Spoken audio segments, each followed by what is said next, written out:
How does the fiber we eat in foods impact our appetites and our resting metabolic rate, the amount of calories burned just by existing? What happens when we eat fiber filled foods like beans?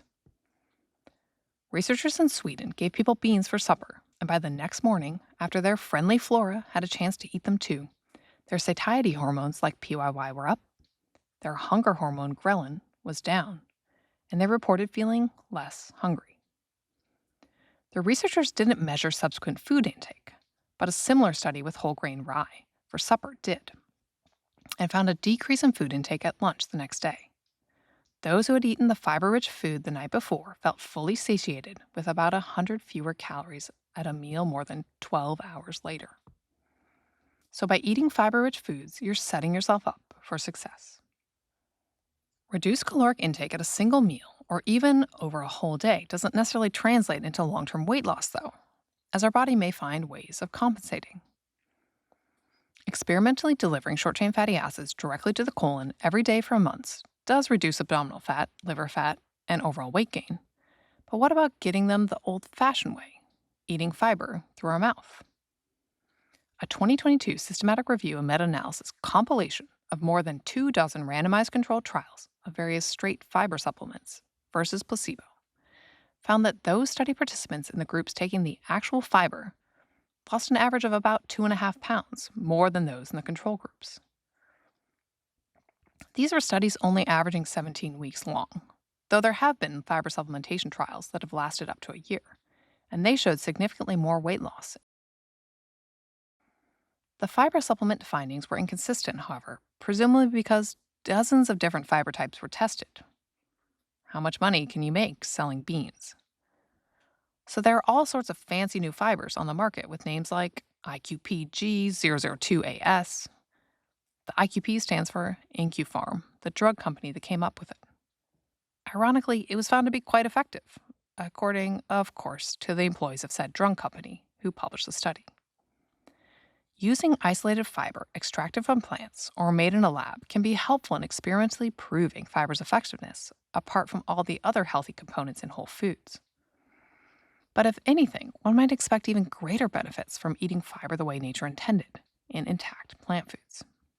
It turns out that telling people to increase their intake of fiber-rich foods may actually be one of the most effective single pieces of advice for weight loss. Published in the prestigious Annals of Internal Medicine, a study entitled Single Component versus Multi-Component Dietary Goals randomly assigned hundreds of people into one of two weight loss regimens.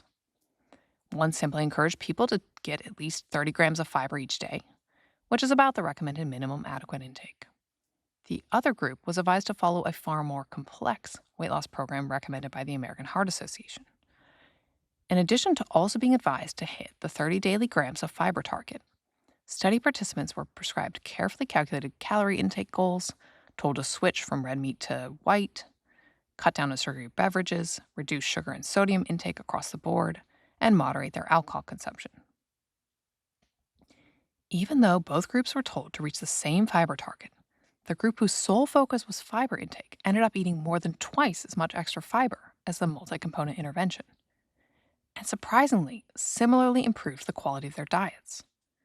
So the fiber-only group ended up reducing their saturated fat intake as much as the group who was explicitly instructed to do so. Just telling people to eat more whole plant foods seems by default to naturally crowd out some of the less healthy options that may have ended up on their plates.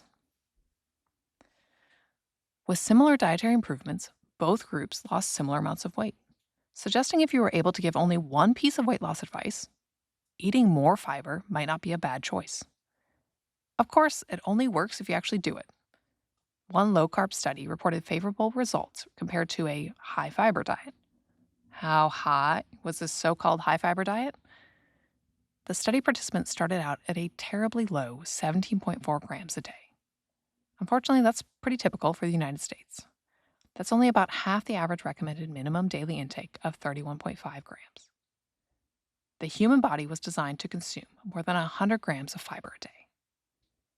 The participants started out at 17.4 grams and on their high-fiber diet shot up to 19.7 grams. That is in no way a high-fiber diet. Yet, the researchers used their findings to conclude, We believe previous claims of the benefits of fiber for weight loss may have been overstated. Less than 3% of Americans reach even the recommended minimum daily adequate intake of fiber. There's so much fuss about protein, but for that, the stats are reversed. More than 97% of Americans do get enough protein, and more than 97% of Americans do not get enough fiber.